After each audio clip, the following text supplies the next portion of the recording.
in dai ka san kayi alwala kafin ka kwanta, to da ka farka kuskure ne ka zabura ka tashi, da ka farka ka roƙi Allah, in ji manzon Allah.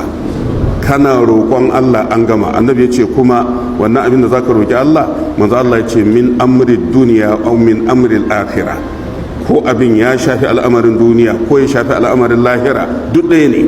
Kuma wannan riwayar ta inganta, tana sahihu ibn majah hadisi na 3145 na ibadar farkawa a cikin dare, kuma kowannensu da irin bayaninsa, kuma ya tabbata daga manzon Allah.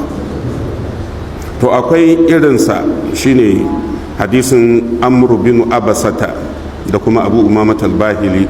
Waɗannan sahabbai mutum biyu suka rawaito hadisin daga manzon Allah. Yana kama da hadisin mu'az ibn jabalin.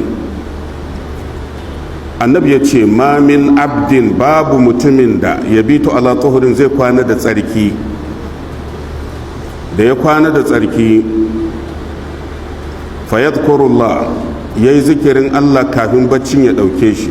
Su kaga ya bambanta da wancan kayi tsarki ne kurun kai bacci, kana farkawa ka roƙi Allah, Allah zai karba. Wannan fa ka kwana da tsarki amma kafin baccin kayi zikirin Allah.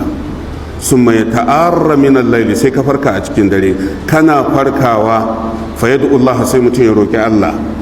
Da ka roƙi Allah, manzon Allah ya ce illa a'atahu Allahu ma sa'ala min amri dunya wal akhirah. Allah zai baka duk abin da ka roƙa, ya shafi